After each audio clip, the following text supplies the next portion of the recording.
Something quietly changed in your Social Security payment this March, and millions of beneficiaries have no idea it happened or whether they're getting the full amount they're owed. The Social Security Administration has confirmed a payment adjustment taking effect in March 2026, but here's what the news isn't telling you clearly. Not every recipient qualifies for the same increase, and the difference between who gets more and who gets the same comes down to a few very specific factors tied directly to your benefit type, your enrollment status, and when you first claimed. If you're receiving retirement benefits, SSDI, SSI, or spousal benefits right now, the amount hitting your bank account this month may be different from your neighbors. Even if you're both the same age, some recipients are seeing adjustments others simply are not. Before you assume you're getting everything you're entitled to, you need to understand exactly how this March adjustment was calculated, who the SSA prioritized, and whether there's any action you need to take before the next payment cycle closes. Stay with me, because by the end of this video, you'll know exactly where you stand. So let's start from the very beginning, because if you want to understand what's happening with your Social Security payment this March, you need to understand the system that's driving these changes, and why this particular adjustment is getting so much attention right now. Every single year, the Social Security Administration makes adjustments to benefits based on something called the Cost of Living Adjustment, which most people know as COLA. This adjustment exists for one simple reason: to make sure that the money you receive from Social Security doesn't lose its purchasing power as everyday prices go up. Think about what you were paying for groceries, utilities, and prescription medications 5 years ago compared to what you're paying today. The gap is real, and COLA is the government's way of acknowledging that gap and responding to it. Now, the 2026 COLA was set at 2.5%, and that number has been the subject of a lot of conversation among seniors across the country. Some people feel it's fair, others feel it doesn't come close to covering what they're actually spending. But regardless of how you feel about the percentage, what matters most right now is understanding how that 2.5% translates into real dollars landing in your account this March. Here's where things get interesting, and honestly, where a lot of confusion starts. The COLA percentage sounds simple: 2.5% across the board. But the actual dollar amount that gets added to your monthly payment depends entirely on what your base benefit was before the adjustment. So if two people are both receiving Social Security retirement benefits, and one person is receiving $1,200 a month, while another is receiving $2,100 a month, that same 2.5% is going to produce two very different dollar increases. The person receiving $1,200 is going to see an increase of about $30 per month, while the person receiving $2,100 is going to see closer to $52 added to their monthly payment. Same percentage, very different real-world impact. And this is exactly why so many people feel confused when they hear that Social Security went up, but their own increase feels smaller than what they expected. Now, let's talk about the different groups of people who receive Social Security, because this is critical to understanding whether the March 2026 adjustment applies to you and in what way. The first and largest group is retirement beneficiaries. These are people who worked, paid into the Social Security system through payroll taxes, and are now collecting the retirement benefits they earned over their working years. If you're in this group, yes, your payment went up in January 2026 when the COLA officially took effect, and your March payment should reflect that adjusted amount. But here's something a lot of people don't realize. If you are also enrolled in Medicare Part B, your Social Security payment gets reduced by your Medicare premium before it hits your bank account. And in 2026, the Medicare Part B premium increased as well, which means some of that COLA increase you were supposed to receive got quietly absorbed by the higher Medicare deduction. So your net increase might be noticeably smaller than the headline 2.5% suggests. This is a point worth sitting with for a moment because it affects a huge number of seniors, and almost nobody talks about it plainly. When the SSA announces a 2.5% COLA, they are announcing the gross adjustment to your benefit. But what you actually receive in your bank account is your benefit minus your Medicare Part B premium. And in 2026, that premium rose to $185 per month, up from $160 $174.70 in 2025. That's an increase of about $10 to $30 per month coming out of your Social Security check before you ever see it. So if your gross COLA increase was $30, you're really only seeing about $20 of new money after the Medicare deduction is factored in. If your gross increase was $52, you're walking away with roughly $42. It's still money in your pocket, but it's important to know the real number so you're not sitting there thinking something went wrong with your payment. Now let's move to another important group: people who receive Social Security Disability Insurance, commonly known as SSDI. If you are receiving SSDI benefits, you absolutely qualify for the same 2.5% COLA adjustment. The Social Security Administration does not differentiate between retirement beneficiaries and disability beneficiaries when it comes to annual COLA increases. Both groups receive the same percentage adjustment, calculated the same way based on their individual benefit amount. So if you've been on SSDI and you've been wondering whether this March raise applies to you, yes, it does. Your payment should reflect the adjusted amount, and if you're also enrolled in Medicare, the same Medicare premium situation I just described applies to you as well. Then there's the group receiving Supplemental Security Income, which is SSI. Now, SSI is a little different from regular Social Security retirement or disability benefits. SSI is a needs-based program, meaning it's designed to support people who have very limited income and resources, and it's funded differently from FICA payroll taxes. But SSI recipients also receive a COLA adjustment each year, and in 2026, SSI beneficiaries saw their maximum federal payment amount go up as well. The maximum federal SSI payment for an individual went up to $967 per month in 2026.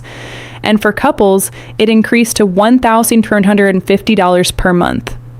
If you're receiving SSI and your payment changed in January, that change should be consistently reflected in your March payment as well.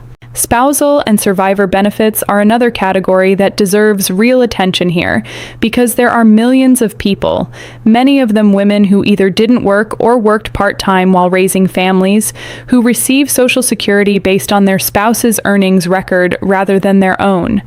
These beneficiaries also receive the COLA adjustment, calculated based on whatever their current benefit amount is. So if you are a widow or widower receiving survivor benefits, or if you're receiving spousal benefits while your husband or wife is still living, your payment went up in January and your March check should reflect the current adjusted amount. The key thing to understand here is that your increase is based on your benefit, not your spouse's benefit. Your payment and your spouse's payment are two separate calculations. Let's talk about something that trips people up all the time: the timing of when you actually see changes reflected in your payment. The 2026 COLA took effect in January, but some people look at their January payment and feel confused because of how Social Security payments are structured. Social Security pays your benefit for the previous month, so the payment you received in January 2026 was actually covering the month of December 2025.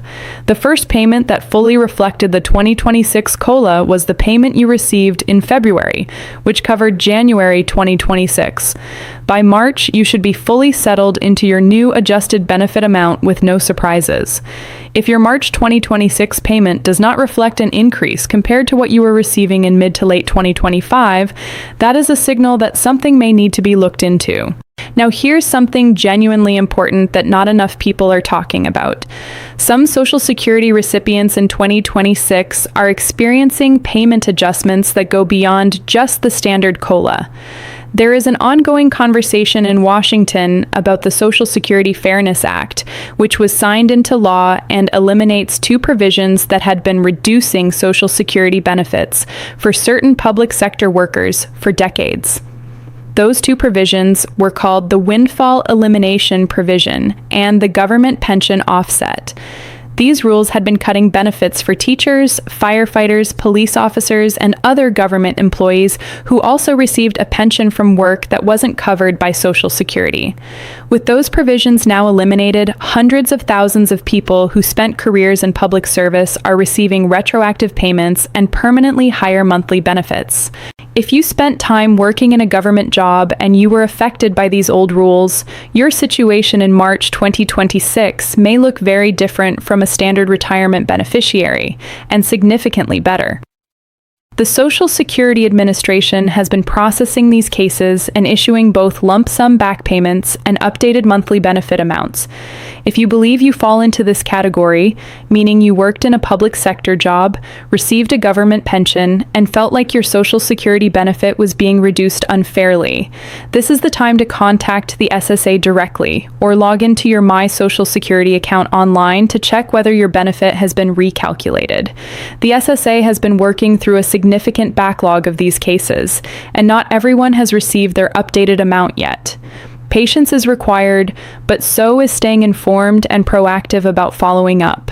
Speaking of your My Social Security account, let's talk about why that tool is genuinely one of the most valuable things available to you as a beneficiary right now.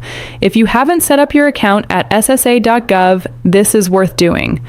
Through that portal, you can see your complete payment history, verify your current benefit amount, check whether your Medicare premium deduction is correct, update your direct deposit information, and review your earnings history. A surprising number of people have errors in their earnings history that they've never caught, and those errors can actually be lowering your benefit without you ever knowing it. Your earnings record is what the SSA uses to calculate your benefit, and if a year of your work history is missing or recorded incorrectly, you could be receiving less than you're legally entitled to. Let's also address the practical question of what to do if your March 2026 payment looks wrong. First, don't panic, but don't ignore it either. Pull up your benefit verification letter or log into your SSA account and compare your current benefit amount to what you were receiving in late 2025. Account for the 2.5% COLA increase and the Medicare Part B premium change. If the math still doesn't add up, your first step should be calling the Social Security Administration directly at 1-800-772-1213. Their phone lines are open Monday through Friday, and while wait times can be long, speaking to a representative is the most direct way to get your specific payment question answered. You can also visit your local Social Security office in person, and for complex issues, having a written record of your concerns is always a smart move. There's one more thing worth discussing honestly, and that's the larger conversation happening right now about the long-term financial health of the Social Security program. You've probably heard various reports over the years about Social Security running out of money, and those reports create real anxiety for people who depend on these benefits. Here's what the current data actually says. The Social Security trust funds, if nothing changes legislatively, are projected to face a funding shortfall sometime around 2033 to 2035. If that shortfall is reached without any legislative action, benefits could be reduced by roughly 20 to 25% across the board. That is a serious situation, and it's one that Congress is aware of and debating. But, and this is critically important, Social Security has never missed a payment in its entire history, and the program continues to collect payroll taxes from current workers, which funds a significant portion of current benefits, even without the trust fund reserves. The political reality is that cutting Social Security benefits for current retirees is one of the most unpopular policy positions any politician can take, which means there is strong motivation on both sides of the aisle to find solutions before any reduction ever reaches you. What you should take away from this entire conversation is that your Social Security benefit in March 2026 reflects a real increase from where you were a year ago, even if the net amount after Medicare feels smaller than you hoped. The system is responding to inflation. New laws are correcting old injustices for public sector workers, and tools exist right now to help you verify that you're receiving exactly what you're owed. Being informed is not just reassuring, it is genuinely protective. People who understand their benefits, check their accounts, and know when to ask questions are the people who catch errors, receive the money they're entitled to, and plan their finances with confidence. You worked for these benefits. You paid into this system for decades in many cases. And what's happening in March 2026 is the system delivering on the promise it made to you. Make sure you're getting every dollar of it.